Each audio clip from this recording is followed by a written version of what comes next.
Hello, this is Melanie Guralnik, and for the next hour I'll be reading from the June 30th issue of the Toronto Sun on the Niagara Frontier Radio Reading Service. The first story is Orange Alert for Heat issued in Toronto. City extends hours at 8 pools by Jane Stevenson. Canada Day is going to be a sweltering hot one in Toronto.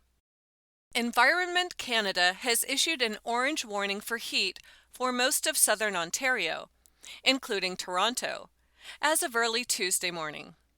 Quote, "A long-duration heat event begins today," says the federal agency, with maximum temperatures of 31 to 34 degrees Celsius, and potentially up to 37 degrees Celsius for some areas. The heat wave is expected to last from Tuesday through Friday, and possibly into the weekend, with the warm temperatures expected to break by Monday with a return to 25 degrees Celsius. The hottest days are expected to be Wednesday and Thursday, with maximum temperatures of 34 to 37 degrees Celsius expected with the minimum temperatures of 21 to 25 degrees Celsius, not bringing much relief. Environment Canada also warns that hot and humid air can bring deteriorating air quality and can result in the Air Quality Health Index approaching the high-risk category. The agency advises checking on older adults, those living alone, and other at-risk people in person or on the phone multiple times a day. Also watch for the early signs of heat exhaustion, which may include headache, nausea, dizziness, thirst, dark urine, and intense fatigue, and stop your activity and drink water. If someone around you is showing signs of heat stroke, which can include red and hot skin, dizziness, nausea, confusion, and change in consciousness, call 911 or your emergency health provider. Environment Canada also advises drinking water often and before you feel thirsty to replace fluids. Close the blinds or shades and open windows if the outside is cooler than inside, and turn on air conditioning, use a fan, or move to a cooler area of your living space. If your living space is hot, move to a cool public space such as a cooling center, community center, library, or shaded park. Never leave people, especially children, or pets inside a parked vehicle. A heat dome over Western Europe has also led to record-setting high temperatures in the UK and elsewhere. In response to the heat warning locally, the City of Toronto has opened more than 500 cooling spaces across the city, including a 24-hour cooling space at 136 Spadina as of noon on Tuesday. Mobile water trailers, water fountains, civic centers, all available. There are also mobile water trailers available as of Tuesday at noon at Nathan Phillips Square, Mel Lastman Square, East York Civic Center, and Barbara Hall Park during the heat warning. Additional game day trailers will be available at 34 Hannah Avenue, Fort York Boulevard, Bathurst Street, and Toronto Inukshuk Park. The city says 247 park washrooms and over 700 water fountains are activated for the heat season, and Streets to Homes teams and park ambassadors will be out distributing water as part of enhanced outreach efforts. Civic centers in Scarborough, Etobicoke, East York, York, and Metro Hall civic centers will operate on extended hours from 8 a.m. to 9:30 p.m. during the heat warning, as will North York Civic Center from 7:30 a.m. to 9:30 p.m. All civic centers are open on Canada Day, while all community centers are closed, except John Innes Community Center and Maddie Eckler Community Center will be open for cooling access only on Canada Day.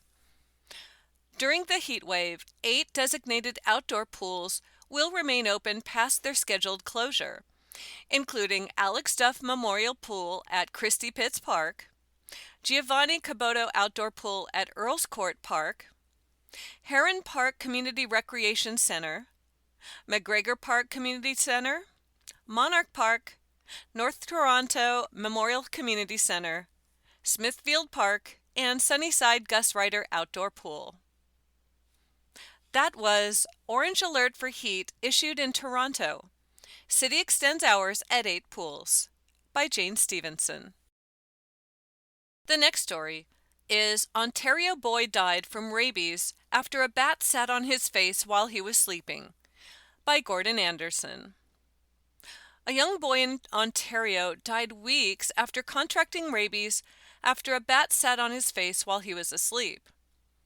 In a recent Canadian Medical Association report titled Fatal Rabies in a Child, rabies is, quote, exceedingly rare in Canada, with only 28 cases reported since 1924. This patient was the first case of locally acquired rabies reported in Ontario since 1967, the report stated.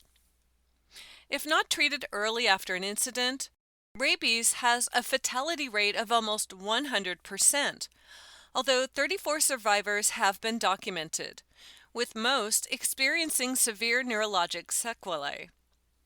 Neurologic sequelae are the long-term after effects or complications that affect the nervous system, including brain, spinal cord, and nerves, as a consequence of a previous disease, injury, or medical treatment.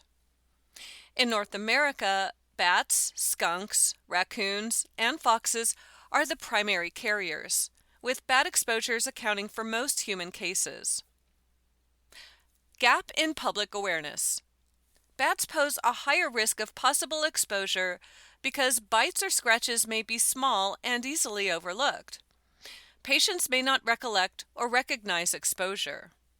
Quote, any direct human contact with a bat, even in the absence of a visible bite or scratch, is an indication for PEP and should be discussed with public health authorities, the doctors write in the report.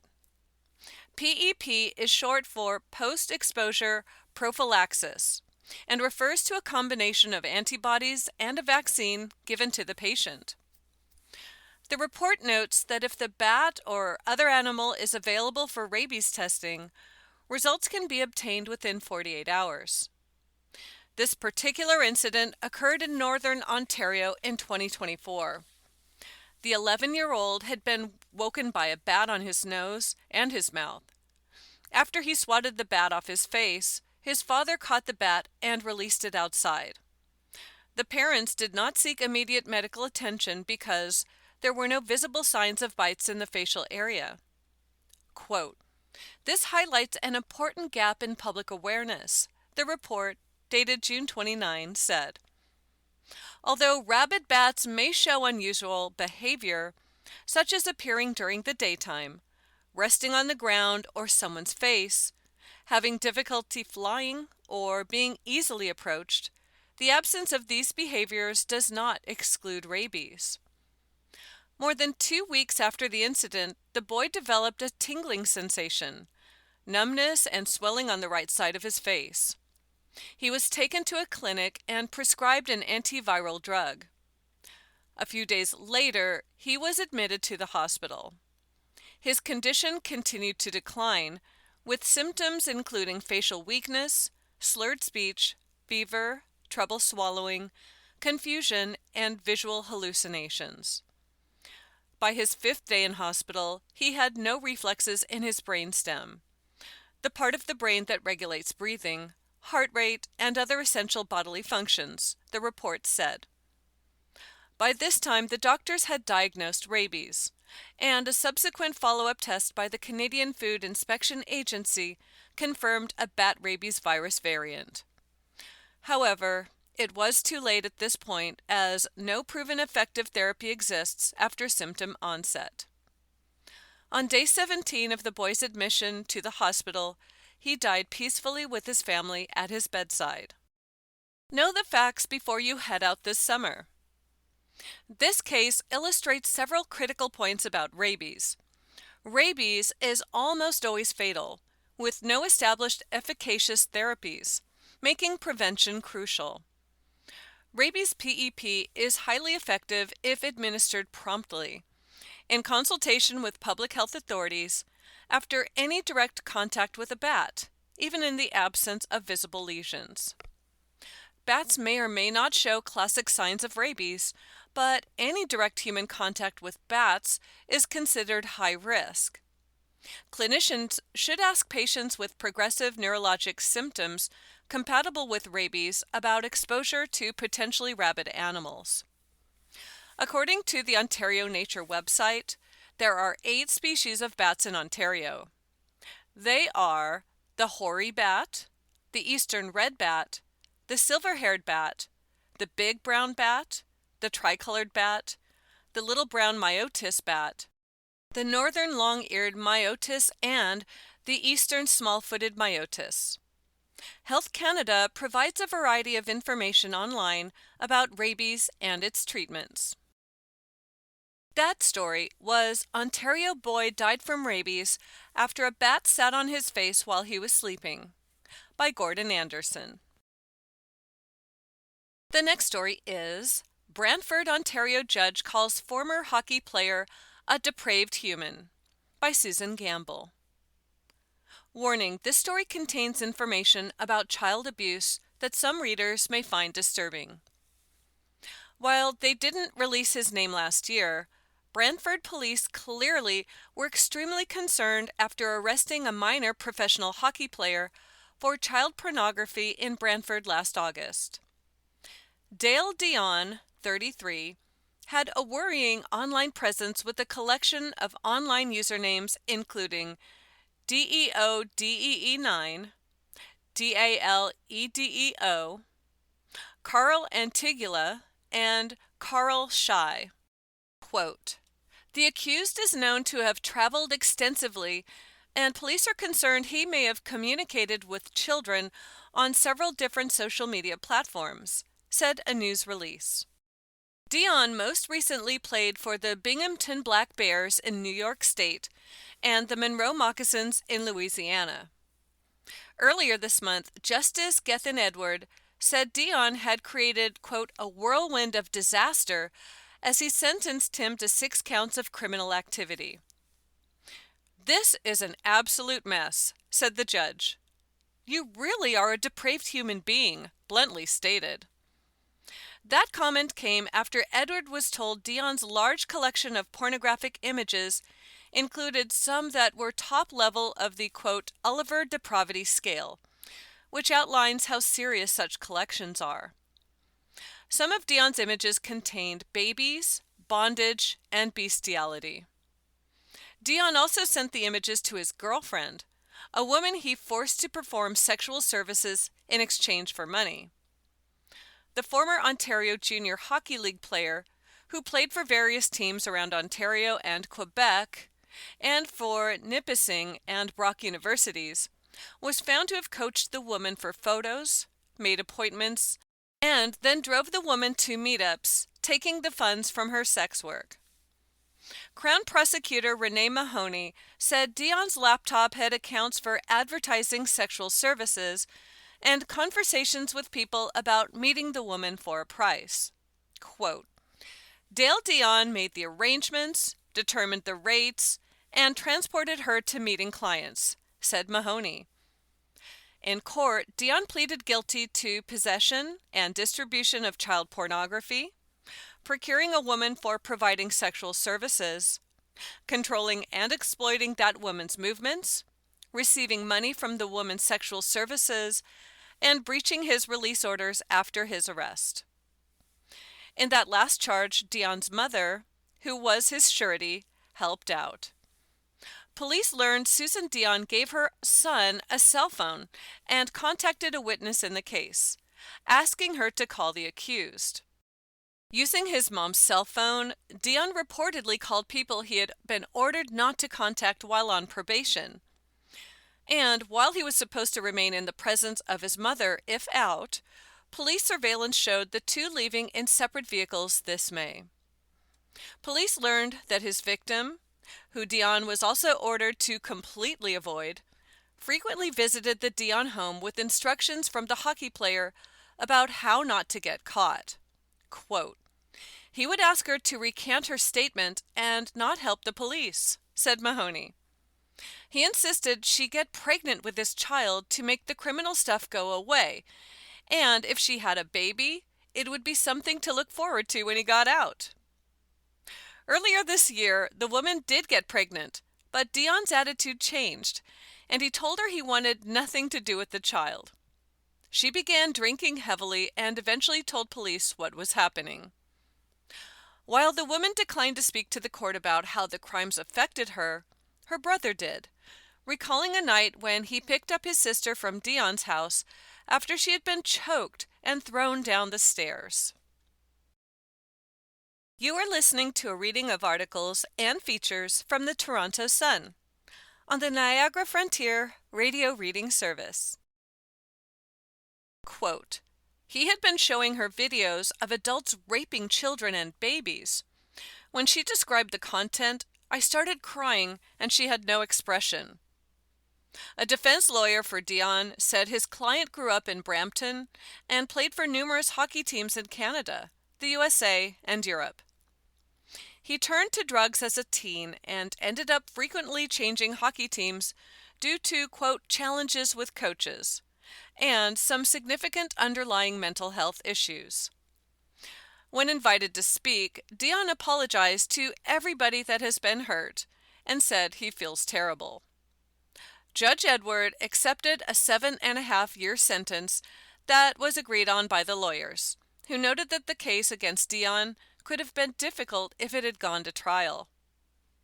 Over in Superior Court, Dion and his mother made an appearance this week to determine whether they will be liable for funds pledged for his bail. There is a Head and Shoulders picture of Dale Dion, and he's wearing his hockey uniform. I don't know what, team it's for. And he's a white guy with blue eyes and like a reddish brown hair. Handsome looking guy. Photo credit goes to Dale Dion Online. That story was Brantford, Ontario judge calls former hockey player a depraved human, by Susan Gamble. The next story is Iran war. Iran will not meet with the U.S. for talks, Qatar says, by Eddie Chow. A spokesperson for Qatar's foreign ministry said Tuesday that U.S. envoy Steve Witkoff and U.S. President Donald Trump's son-in-law Jared Kushner will be in Doha to meet with mediators this week, but talks will not feature Iran. This comes after Iran has denied any talks with the United States in the coming days, although an Iranian delegation expert will be traveling to Qatar later this week. President Trump has claimed talks are being hosted in Qatar on Tuesday. Here's the latest on the Iran war on Tuesday. Oman against shipping fees in Strait of Hormuz. Badr bin Hamad al-Busaid, Oman's foreign minister, said the country does not support imposing transit fees on ships that are heading through the Strait of Hormuz. The country, however, is open to fees for maritime, environmental, and navigational services, per Al Jazeera. The statement was made during an interview with French radio station Monte Carlo Doualiya. According to al-Busaidi, charges for services can be discussed voluntarily with the beneficiary countries and companies. He also said that some services may include enhancing navigational safety, protecting waters from pollution, and increasing preparedness to deal with accidents or emergencies. The foreign minister said there's a possibility of, quote, drawing on existing models, such as the Straits of Malacca and Singapore. Iranian military says armed terrorist cell dismantled in country's northwest. The Islamic Revolutionary Guard Corps has claimed it has dismantled an armed terrorist separatist cell in Iran's northwestern province of West Azerbaijan, state broadcaster IRIB reported. The IRGC said forces battled with the cell in mountainous areas near Mahabad and Piran Shahar, with 4 of the group's members being killed and weapons and equipment being seized. U.S. envoy will not meet with Iran, says Qatar. Qatar's Foreign Ministry spokesman Majed Al-Ansari said U.S. Envoy Steve Witkoff and President Donald Trump's son-in-law, Jared Kushner, will be in Doha to meet with mediators. However, it will not feature Iran, Reuters reported. Al-Ansari noted that Witkoff and Kushner have arrived in Qatar. He also noted that the $6 billion in frozen Iranian funds haven't been transferred to Tehran, and that Qatar is coordinating with Oman on the safe passage of ships through the Strait of Hormuz. Iran denies talks despite U.S. official traveling to Qatar.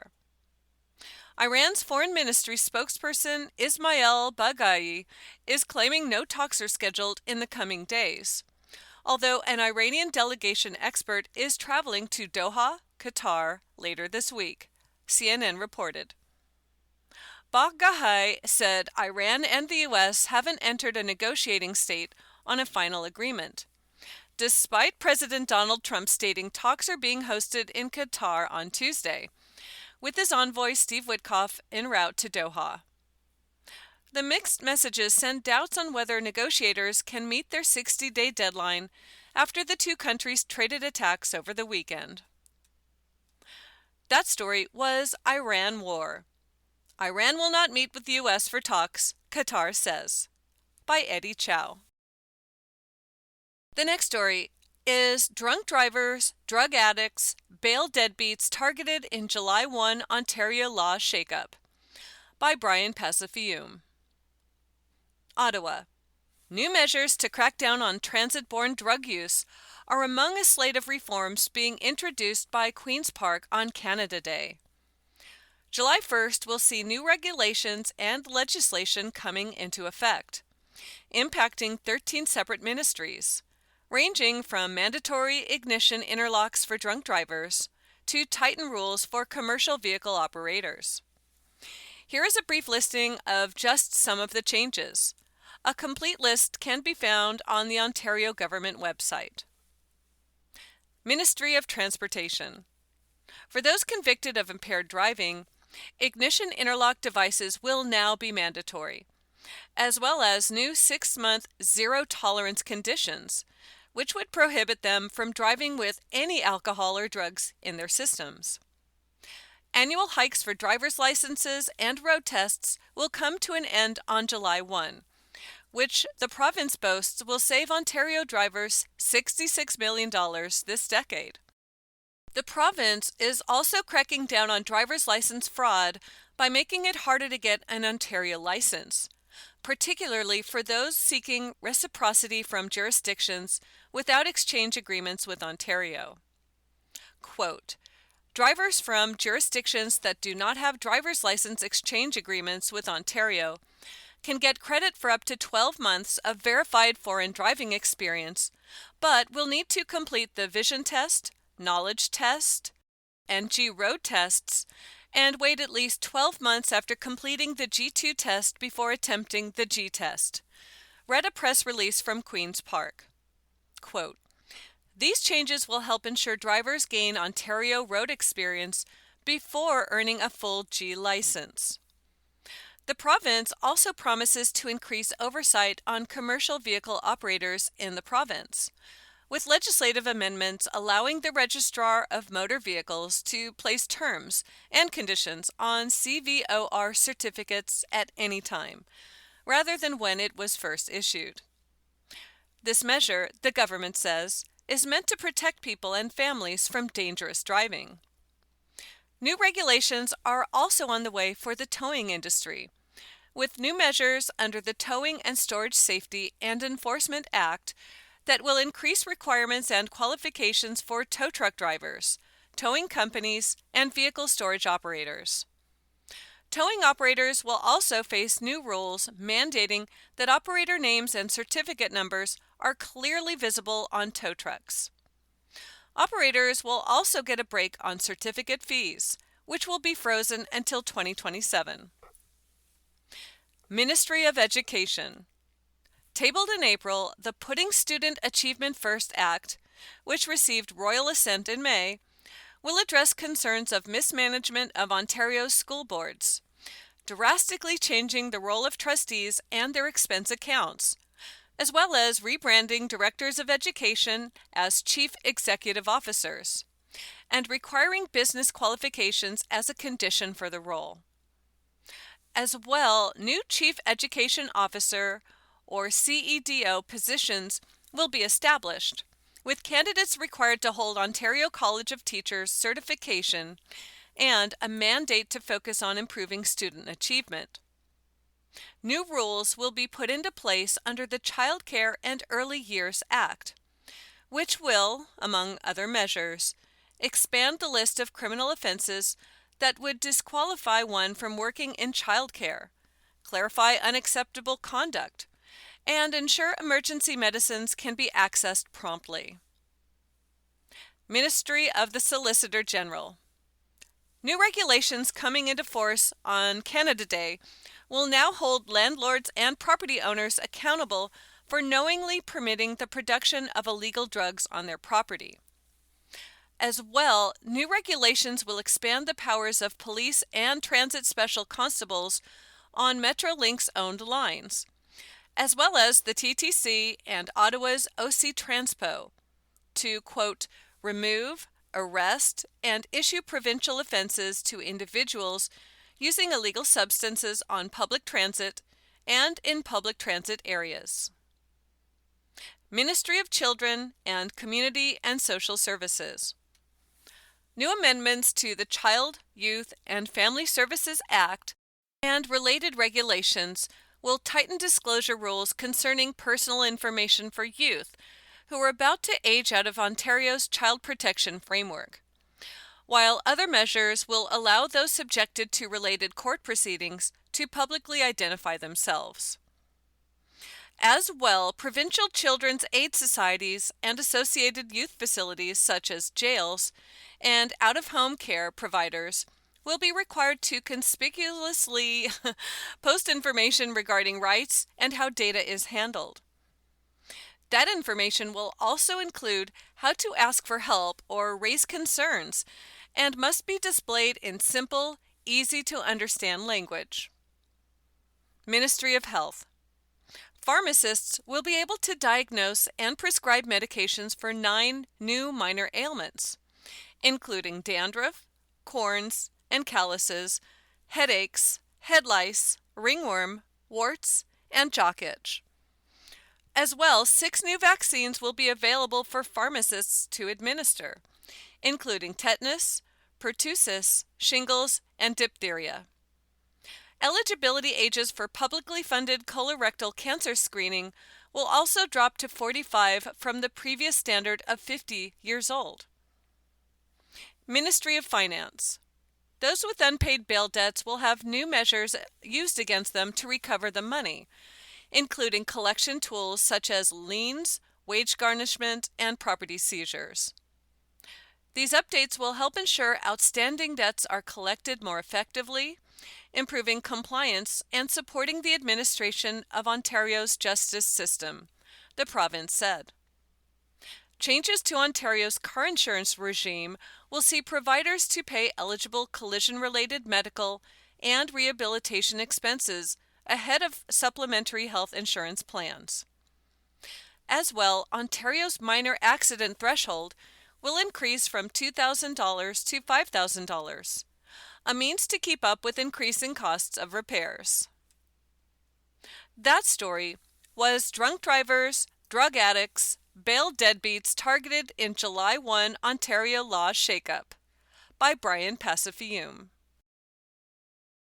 The next story is No Dry Eyes as Beau Bichette Returns to Toronto by Steve Simmons. His eyes, both moist and bright red, spoke louder than his words. Beau Bichette rarely showed this side of himself in his 7 seasons as a Blue Jay. He was always closer to stoic and practical, and occasionally colorless when he played in Toronto. Just not on Monday. Not in his first game back at Rogers Centre since Game 7 of the World Series. Not in this very personal return to what used to be home. Bichette was asked what seemed like a rather ordinary question on what turned out to be an extraordinary afternoon. Quote, "I wonder what reaction you expect from the fans?" Asked Greg Ross of CBC. "You were loved here by the fan base. Do you know what to expect?" He didn't know what to expect from himself at that moment. Quote, "No, I don't know what to expect," Bichette said before his first game ever against the Jays, before pausing several seconds to complete the sentence. Quote, "I think that He started again without finishing. This time it was almost 20 seconds between words. His face frozen, his eyes running on their own, his silence almost shouting as he finally said, "I gave it everything I had." Bo's defining moment in Game 7. The last game Bichette played for the Jays should have been the baseball story of his life. His defining moment. He was somehow playing in the World Series, playing on one leg. He was somehow facing Shohei Ohtani in the third inning of Game 7, after his lifelong pal, Vladimir Guerrero Jr., had been intentionally walked, after George Springer had been bunted to second base. This was the kind of message you don't send to a hitter like Bichette, who knocked Ohtani's pitch into a place that could have won Toronto the series. Manager John Schneider, who had been around Bichette and Guerrero Jr. forever, took particular notice of the hug at home plate after the homer. You are listening to a reading of articles and features from the Toronto Sun on the Niagara Frontier Radio Reading Service. It was one of those moments you catalog in your mind, a snapshot of sorts. There were the two kids who had played together on the minor league championship team, duplicating it at the big league level together. Schneider's kids, really. Bichette knew it was probably his last night as a Jay. After the home run, he limped down the hallway just outside the Jays' dugout to take it all in, to be alone in the moment, to better understand what just happened in his life.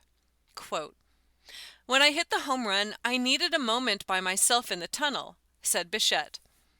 He had been through so much. He was leading the American League in hits when he went down to injury. And as the Blue Jays advanced to win the American League East, then the American League, he was nothing more than a bystander. He had nothing to do with all that playoff success.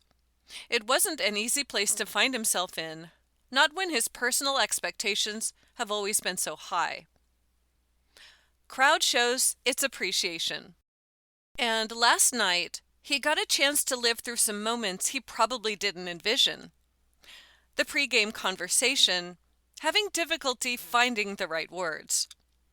Then came the video scoreboard tribute. Rare for the historically unemotional Jays to have one lasting this long, with the predictable and expected standing ovation. On the screen was Schneider's snapshot, Guerrero Jr. hugging Bichette. On the field, Bichette tipped his cap to the fans, tugged at his heart through his uniform, applauded the fans himself. And then, after his first at-bat, a fly ball to center field, he got another standing ovation. In the midst of this dreadful time for the Blue Jays, this is still an audience that never forgets and almost always appreciates. This hasn't been the best of seasons for Bichette, for his New York Mets, or for the Jays and for his pal Guerrero Jr. Guerrero hasn't hit a home run at Rogers Center all season. Bichette has hit 10 on the season for New York. Home runs are not his forte. But in June, he's hit .337 with a .932 OPS and 18 RBI for the Mets. That's the kind of month you've come to expect from Bichette. He is what many call a professional hitter. The huge money the Mets are paying him probably doesn't feel as terrific with the Mets in last place in the National League East. He has no regrets about leaving the Jays.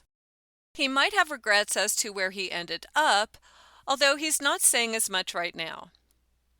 "I wanted to feel valued," Bichette said, in explaining why he wanted to move on from the Jays. When asked what forced him out of Toronto, his answer was, "Like I said, things just didn't line up." He held it together for most of the availability.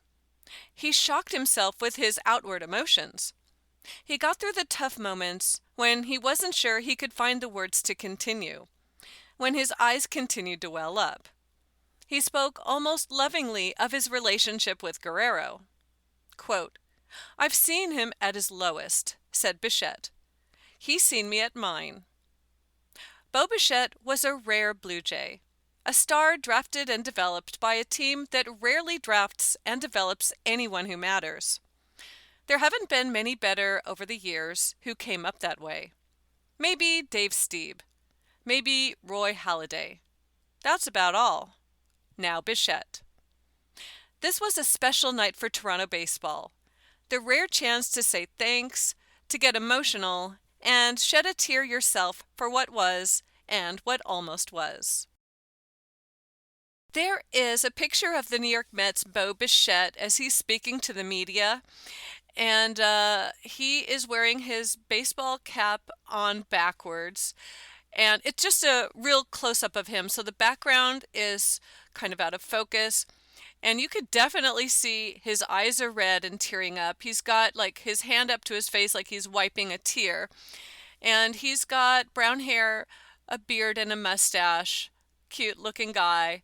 And yeah, he's having a moment. Photo courtesy of Getty Images. That story was No Dry Eyes as Bo Bichette returns to Toronto by Steve Simmons.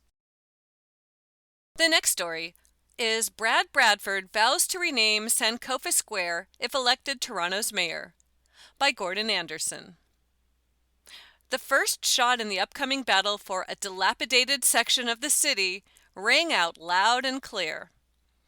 On Monday morning, Toronto mayoral candidate Brad Bradford proposed renaming Sankofa Square in favor of Toronto Square. Quote, "For a generation, this was the epicenter of the city. This was the Canadian version of Times Square in New York City.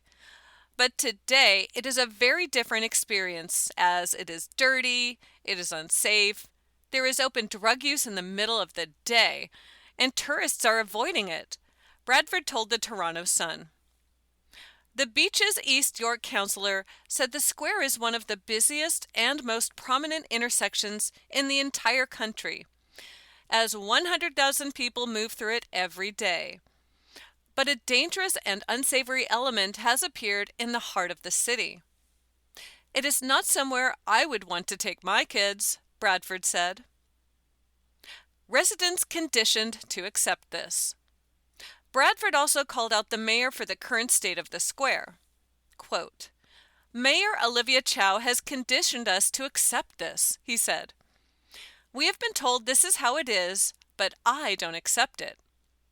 If elected mayor in October, Bradford said he would ensure the site is cleaned and maintained to acceptable standards, establish a police substation, direct people to outreach and mental health support, bring it back to the cultural and musical vibrancy it once had been, and tell the stories of Toronto and Canada. Quote, "We will restore the vibrancy and prominence that used to be the hallmark of the civic gathering place," Bradford said. "I want to bring it back to life with commerce, culture, food, retail, and music. A calendar that fills the square with families instead of leaving it empty." Bradford was among 19 of the 21 councillors who voted in favor of renaming the square, but said he has since changed his stance due to its disheveled state and some disingenuous tactics before the name change last year. Sold a bill of false goods. Quote, "We were sold a bill of false goods, and that is why I have taken steps in the month and years afterwards to fix this, and that is why, as mayor, we will fix it, make it safe, and we will make it clean and restore it to the prominence and vibrancy that it ought to be," he said. During the renaming process in 2023, Council faced scrutiny over a lack of consultation on the name change. two members of the board that ran the square resigned at about the same time. Quote, "If you followed the announcement at the time, Mayor Chow walked it onto the floor of council that day. Didn't give anyone a heads up and told everybody that she had worked with the community, that she has worked with the Young Dundas Board and the BIA, and everyone was on board. But she misled everybody that was on the council, and she misled Torontonians because in the days that followed, half of the board resigned because she hadn't worked with them. Lastly, he said he wants to accomplish his list with no cost to the taxpayer through a yet-to-be-determined corporate sponsor. He said the sponsorship idea was discussed and apparently ready to move forward. Quote, "Partnership and corporate sponsorship moved away once the intersection of Yonge and Dundas and Sankofa Square moved in the direction it has," he said. "There was corporate sponsorship lined up, and then that came off the table when the mayor took us in this direction." There is a picture of Sankofa Square, formerly known as Yonge Dundas Square, and it's not a very big picture on my computer screen, but I can see how it does resemble New York Times Square. There's buildings with these really large digital signs that are very colorful, and I can see like pigeons on the ground. The streets and sidewalks themselves are pretty attractive. They're not just like regular concrete and asphalt. And there are people walking. This actually doesn't show much of anything bad. I don't see trash. There's like somebody sitting on a bench. This really doesn't represent the way it talked about in this article. Photo courtesy of Ernest Dorazuk via the Toronto Sun. That story was Brad Bradford vows to rename Sankofa Square if elected Toronto's mayor, by Gordon Anderson. The next story is pro golfer's ex-wife speaks out after Phil Mickelson X-rated photo allegations, by Dan Malicki. As more reports of sexual misconduct against Phil Mickelson are brought to light, one woman allegedly involved in an incident with the golf legend has spoken out on social media, thanking followers for their support. Ashley Perez, the ex-wife of pro golfer Pat Perez, issued a statement on Instagram days after a report by Alan Shipnuck on Scratch detailed an incident between herself and Mickelson that occurred in 2015. "I will rise up and stand next to the millions of women who have been silenced to protect the evil and darkness that lurks among us," Ashley wrote in a post on her Instagram stories. "Thank you dearly for all the love and support. My heart goes out to the countless other victims." Ashley didn't name anyone or cite any specific incidents in her post. What allegedly happened between Perez and Mickelson? According to the report by Scratch, Mickelson allegedly tried to seduce Perez while she and her then-husband Pat were staying with him at his villa for the PGA Tour's Barclays tournament in Edison, New Jersey. Quote, "When Pat excused himself to use the restroom, Ashley says Mickelson took out his phone and showed her a full-body picture of himself naked with an erection while flexing one bicep," Shipnuck wrote. Mickelson then reportedly told Ashley, "I'm going to leave my bedroom door open tonight. When Pat falls asleep, I want you to come see me." Ashley declined Mickelson's advance and later told Perez about the incident. Mickelson, who has been married to his wife Amy for 30 years, reportedly later apologized to Perez via a lengthy phone call. Ashley and Pat Perez filed for divorce in November 2023. What did Mickelson say about the report? Mickelson's attorney, Tom Clare, issued a statement regarding the Scratch report, calling it reckless.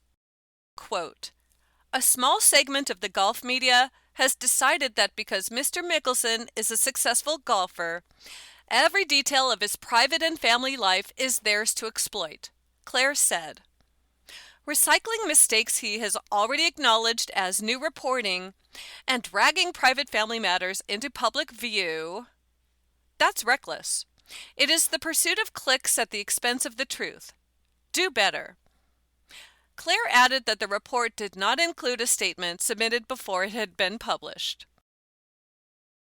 You are listening to a reading of articles and features from the Toronto Sun on the Niagara Frontier Radio Reading Service. What other allegations has Mickelson faced? Earlier this month, a report in Golf Digest by senior writer Joel Beal revealed a sordid tale of the LIV golfer being booted from the Farms Golf Club over allegations he made inappropriate contact with a female employee of the exclusive club outside San Diego. The story details allegations that Mickelson made non-consensual contact with the employee, who then reported the incident to club management. According to Golf Digest's report, the club quickly proceeded with an investigation before approaching the 55-year-old six-time major winner on the golf course and allegedly asking him to leave the property. The story includes a statement from the Farms that the club provided to Golf Digest.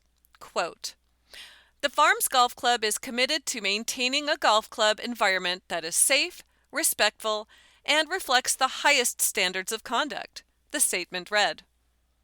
Following a staff member report of the member misconduct, the club provided immediate and ongoing support to the staff member, conducted a thorough independent investigation of the incident, and took decisive action. This individual is no longer a member of the Farms Golf Club. What does Mickelson's wife say? Despite the list of inappropriate allegations against Mickelson growing, he continues to fight back while his wife, Amy, is standing by him. Quote, "Some of the allegations circulating about Mr. Mickelson are false, and others revisit mistakes he has already acknowledged, publicly or privately," a spokesperson for Mickelson told People on Monday in response to the Scratch report. Quote, "Stacking the disputed claims next to the ones he has owned does not make them credible. It instead contributes to a false and misleading narrative." The statement also doubled down on Amy's support for her embattled husband. Quote, "Recovery is not a straight line. Throughout their 35-year relationship, his wife, Amy Mickelson, has supported Mr. Mickelson and their family with extraordinary grace, unwavering love, and the belief that people are measured not only by their failures, but by what they do to make them right," the statement said. Mr. Mickelson's priority is to become the husband, father, and man his family deserves. Right now, that means giving his full attention to a private family health matter. Quote, "He understands that part of his life are public, but his family's private matters are not." There is a picture of Ashley Perez taken at night. She's in Las Vegas. She's standing in front of a body of water that is in front of the Paris Hotel. You could see their Eiffel Tower all lit up. And she's wearing this black and tan catsuit that is very, very sexy. And she's got her legs kind of spread a bit and her arms up in the air, kind of like her body is in the shape of an X. And she's smiling. She's got her hair that's brown pulled up in a high ponytail, and her hair is, falling down past her shoulder, and she's got a big smile on. It's a very beautiful picture. She looks like a Barbie. That was courtesy of NUCLR Golf, their Instagram page. No, their X page. Okay. That story was Pro Golfer's Ex-Wife Speaks Out After Phil Mickelson X-Rated Photo Allegations by Dan Balicki. The next story is Mother Slaps Son 6 for Dropping Heavy Grocery Delivery by Brian Toey. A woman in Florida has been arrested for slapping her 6-year-old son after he struggled to help her make an Instacart grocery delivery. Surveillance camera footage caught the mother outside the door of an apartment where 36-year-old Kia Lowry can be heard hurling profane abuse at the child while demanding he carry some of the deliveries. "You carry this fucking water. "Fucking prick, you carried this fucking water," she tells him as she hands him a large, heavy case of water bottles he's physically too small to carry. She then promises him, "I'm not gonna hurt you." The boy, reportedly 48 pounds, struggles to carry the 24-pound case of water, saying, "Ow, I can't hold it." He then uncontrollably drops the case to the ground as bottles go rolling across the hallway. The boy tries to run from his mother, who catches him and slaps him across the face. The boy cries in pain. "You're the worst. You're the fucking worst," she shouts as the boy cries. "How dare you? You're a fucking piece of shit. You're gonna carry something." The customer who placed the order reported the woman to police. Child abuse charge. Lowery faces a child abuse charge, according to a release from the St. Johns County Sheriff's Office. Quote, "The complainant received an Instacart delivery of groceries and, upon review of the Ring doorbell camera, observed a violent interaction between the Instacart employee and an accompanying child during the delivery," it said. The video shows the child struggling with holding a basket of groceries, and Lowery appearing frustrated, verbally scolding the child. When the child is unable to carry the basket, Lowery orders the child to carry a 24-pack of bottled water instead. The child voiced the struggle with the weight of the item and dropped the case of water bottles. This action caused Lowery to become angry and strike the child in the face. Lowery apologized, claiming she was in an overstimulated moment, and she posted $5,000 bail. Police added that both the Florida Department of Children and Families and the state attorney have gotten involved, and that Lowery is ordered to have no contact with the child following her release, staying at least 500 feet away from him at all times. Instacart responds. Instacart told the New York Post that Lowery is not an employee, saying all deliveries are done by independent contractors. They added that using children flagrantly defies their rules. The behavior captured in this video is alarming and completely unacceptable. We have zero tolerance for violence of any kind, and the shopper has been permanently removed from the platform, the company told the Post in a statement. "We take situations like this extremely seriously and will fully cooperate with law enforcement and the relevant authorities as they conduct their investigation." There is a booking picture of Kia Lowery, and she has brown hair. It's kind of a mess, in a ponytail. She's got brown eyes, and her skin kind of has pimples. She is not looking at the camera. She's kind of looking down to the side in her booking picture. And yeah, she's probably not real happy right now. Photo courtesy of St. Johns County Sheriff's Office. There's also a link to watch the video that was provided by the Sheriff's Office. So I watched it, and it's actually worse than how it sounded in the article. It was really degrading, and this child is so small, and the 24-pack, I know those are super heavy, and he was really trying to hold it. I can't understand this. Anyway, that video was provided by the St. Johns County Sheriff's Office. That story was Mother Slaps Son, 6, for dropping heavy grocery delivery by Brian Toey. The next story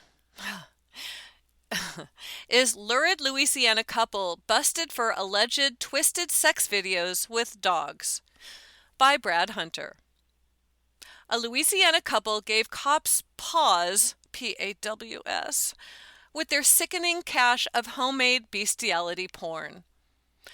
According to cops, in May, Philip Babin, 28, allegedly struck a child, the daughter of his long-term girlfriend, Haley Meyer. The little girl was whipped in the face with a curtain rod, causing significant injuries. Police were alerted, and following an investigation, they obtained a warrant for Babin's arrest for second-degree cruelty to a juvenile. He was busted on May 15 and subsequently released after posting $50,000 bail.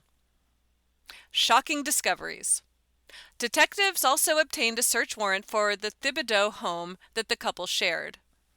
Inside, cops discovered multiple digital devices allegedly belonging to Galpal Meyer, 34, and Babin. The devices reportedly contained a plethora of sickening videos of Meyer and Babin allegedly engaged in twisted sex acts with the family dog. Meyer and Babin were taken into custody on June 17 and booked into the La Fourche Parish Correctional Complex in Thibodaux. Babin, whatever, was hammered with 36 counts of sexual abuse of an animal, in addition to his initial charge of second-degree cruelty to a juvenile. His bail was set at $360,000. She allegedly had more sex with dogs. Surprisingly, Meyer was charged with 47 counts of sexual abuse of an animal and obstruction of justice. Because she was involved more times than her boyfriend in the Rover rapes, her bail was pegged at $520,000. The press release stresses that all suspects are presumed innocent until proven guilty. According to Louisiana State Legislature guidelines, a criminal conviction for second-degree cruelty to juveniles, quote, shall be imprisoned at hard labor for not more than 40 years. Bestiality charges are prosecuted under state animal cruelty and crimes against nature laws. Depending on the circumstances and the severity of harm caused to the animal, a conviction could result in a felony charge, carrying prison sentences ranging from 1 to 10 years of hard labor, and fines up to $25,000. Haley Meyer's Facebook page is the very model of normalcy, with no hint of perversion. There are the usual family photos and gushing missives about her alleged canine copulating beau. Sex with a horse? Meanwhile, a British Columbia man who allegedly had sex with a horse has chosen to be tried by a Supreme Court judge alone. On March 25, Seth Justin Christian was charged with 1 count of bestiality stemming from a January 26 incident at Abigail Equestrian in the BX area of Vernon. That's all the time we have for this disgusting story, which is Lurid Louisiana Couple Busted for Alleged Twisted Sex Videos with Dogs by Brad Hunter. You've been listening to a reading of articles and features from the June 30th issue of the Toronto Sun. Your reader has been Melanie Guralnick. Thank you for listening.